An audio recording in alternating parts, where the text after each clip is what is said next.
what are some daily habits or rituals that you have to just sharpen your mind every single day that others can apply? Okay. So I think here's the thing when it comes to your memory. 2/3 of it is so people are concerned that they're growing older. But I could say you can improve your memory regardless of your age, your background, your career, your diet, your level of education, your financial situation, your gender, your health situation, your IQ, anything. It can be improved. Here's the thing. 1/3 of your memory is predetermined by biology and genetics, but that's so exciting because that means 2/3, the majority of it, twice as much, is completely in your control. That's cool. And so the things that move the needle, for example, are like 10 things that I'm thinking about that's going to move the needle completely of that 2/3. So it's a good diet, right? So a good diet because you are what you eat, right? Sure. And so there's certain brain foods that we know is good for your is good for your mind. Dr. Amen talked about that as well. A lot of that. Everything from blueberries to walnuts and everything, right? So there's good diet. And number 2, killing ants. Killing the automatic negative thoughts, which is a big for a lot of people. Remember, your mind is always eavesdropping on your self-talk, and it's a practice, right? So you want to be able to eliminate the negative talk. And you can't just eliminate something, you have to replace it with something else. Something positive, right? Exactly. You can't just stop smoking, you have to start doing something else. Because here's the thing that you want to avoid. A lot of people start taking pride in how bad certain things are in their life. It gives them significance. Very much so. You nailed it. People start getting pride because my memory is so bad. If I don't write my grocery list in triplicates, I won't remember it. And like, oh, you think you're forgetful? This is how forgetful I am. Right. Or this is how bad. And people also have this with busyness. It is so bad nowadays. Everybody has to be busy because that means oh, that person must be so important, right? And so that we got to get off that cult of being busy. That's congratulations for being the most busy person. Right, exactly. Right? Like that, everybody has things to do. Exactly. But if people start getting pride, they start designing their life around being busy, and they wonder why they're all stressed out all the time. So automatic negative thoughts, kill those ants. Number 3, that's good that you have to do daily is exercise, right? Because your body and your brain, it's connected, and there's actually certain exercises you can do to build your brain power. So, for example, juggling. Extremely good for your brain. It's been shown in Oxford last year. There was a study saying that jugglers actually have bigger brains. You could actually build more white matter. It's also a great tip for speed reading because as you're juggling 3 balls, your eyes, you only have 2 of them. You can't focus on all 3. So you have to soften your gaze and take in more, like your peripheral vision, and it trains you that way. So you can actually take in more words as you're reading. But it actually builds more white matter as you're doing it. There's certain exercises also we teach people. This is a field called educational kinesiology where certain body movements actually helps build your brain power, which is these cross laterals and these kind of fun things. Even something simple like we're always on the computer all the time, so it's really important to kind of keep your hands and your fingers kind of stretched. But can you do one twice as fast, like literally like this? Oh, that's interesting. Something like that. 3 or times something fast, like or like you're pulling in energy like this, but what if you had to do 1 forward and 1 back? But there's been so many exercises for people, like eating with the opposite hand is actually good for your brain. Or brushing your teeth with the opposite hand. Very, very good exercise to actually build your brain power. So exercise is really good. But I mean just being physically fit is good for your brain, right? It's good for staving off a lot of brain challenges. Okay, 4th thing that people need to incorporate is brain nutrients. Because a lot of people, they're not getting it from their soil or maybe their food, so maybe a supplement in certain things, right? Number 5, this is a big one, and I know you're big on this, a positive peer group. Because you are what you eat, but you are also who you spend time with. Of course. Right? So if you want a bigger brain, you want your mind to be active and everything, be around people that challenge you, that support you, that teach you things, that encourage you, that are positive. Because we are the average of the 5 people, as you know, that we spend the most time with. So positive peer group is good for your brain. Number 6 that's good for your brain is clean environment. They find that, and you know this, like when people start cleaning their desk, that their external world starts reflecting their internal world and vice versa. Right, so a clean environment helps you be more organized and inside also as well. Number 7 that's good for your brain in terms of lifestyle, what I do every single day, is things like sleep. Sleep is so important. People, that's where you're rebuilding, you're rejuvenating, you're restoring. But there's this whole epidemic of sleeplessness, and people aren't getting enough sleep. And as I'm going through this list, people should go through it. And this is common sense, but not common practice. That's the difference, right? People's like there's some zones here that people like, I'm not spending time with the right people, or maybe, I'm really not getting that much sleep, or maybe my diet, or my negative self-talk. There's 1 or 2 things that if you fix it and you put energy there, it'll just your business could double. Because you're doubling. No, that's number 7. Number 8 is brain protection.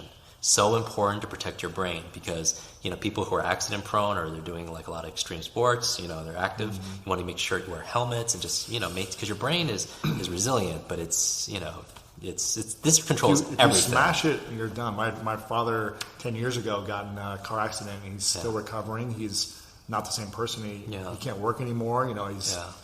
He forgets a lot. It's a challenge. And see, that's why I do what I do, because I never want people to suffer the way that I was struggling every single day for like 15 years straight. Yeah. And just because it reflects on, when I was in that hospital bed going through all that, and then it was so funny, like not funny as in haha funny, but when this young lady who read the 30 books in 30 days and saved her mother's life, she gave me one of those books, and inside the book was this photograph, and she was using it as a bookmark, and it was her mother in the hospital, and it reminded me when I was in the hospital.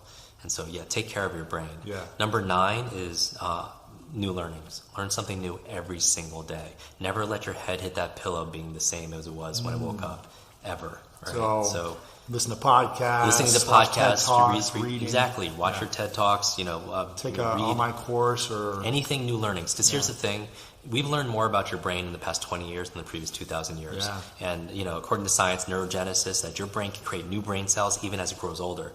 And neuroplasticity is saying you can make your brain's like plastic. It's so malleable that just having a new thought creates more connections. And so Einstein's brain wasn't any bigger than anybody else's, but he had more connections than most people in certain areas. And those connections come from new learnings. And that's all learning is connecting something you don't know to something you know.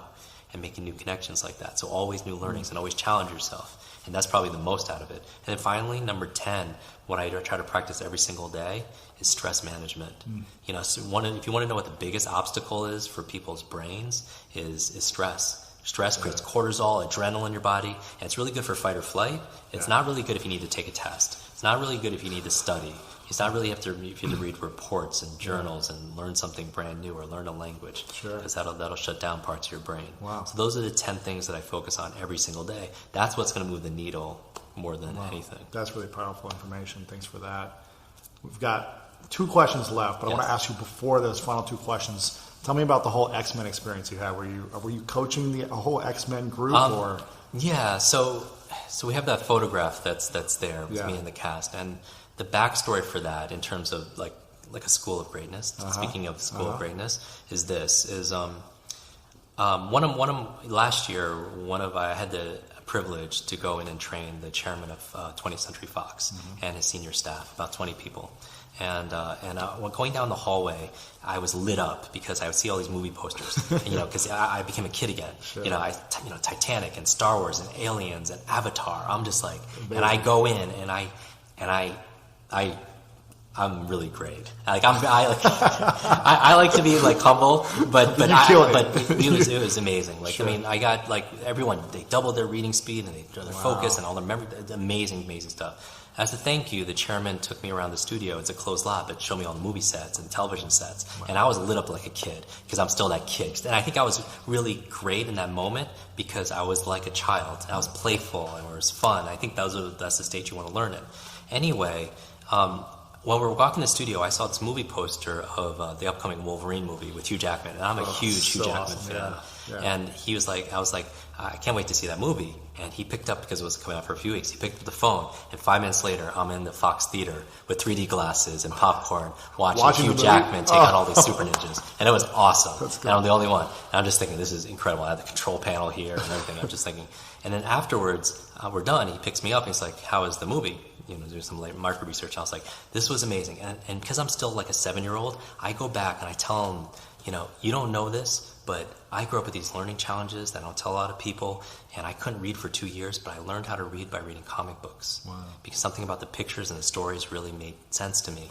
And my favorite comic book growing up was the X-Men, which Wolverine is an X-Men. Sure, and I was like, because the X-Men weren't necessarily the most powerful, but they didn't fit in. They were mutants. They were different. And I felt like in school, I didn't fit in. Right. And the highlight, I'm telling the CEO and the chairman, was when I was reading this comic book, I found out they had a school of all these X-Men, and it was in Westchester, New York, and that's where they all trained.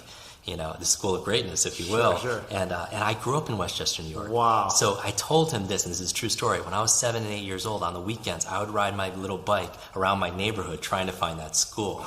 Because I wanted to run away, leave my school, which I didn't like, and go into X-Men. Because they're different and I'm different, and I want to learn my superpowers and what's my superpowers, right? And what's other people's superpowers. Sure. And I tell him this like I'm a little kid, like I'm 8 years old, and he's like, Jim, I didn't know you like superheroes. Do you want to go to Comic-Con? And I'm like, oh, Comic-Con's the biggest conference in the country, right? And I'm like, oh, well, when is it? He's like, it's going on now, this weekend. And I was like, all of a sudden I go from 8-year-old to an 88-year-old. I'm thinking, oh, I have all these meetings. How am I going to get there? I don't have clothes. I have to wait on lines. There's going to be traffic to get to San Diego from LA. Yeah. And I just make all these excuses, that's I think adults do.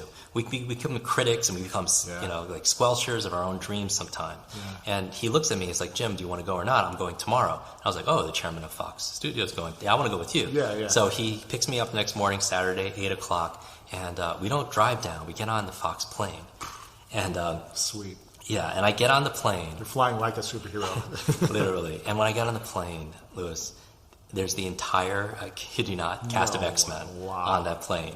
And like Patrick Stewart and Hugh Jackman. Did he tell you that they were going to be on there? No. Oh, and I'm sitting in between Halle Berry and Jennifer Lawrence, right? And I want to put these pictures on Instagram, right? Like, 'cause sure.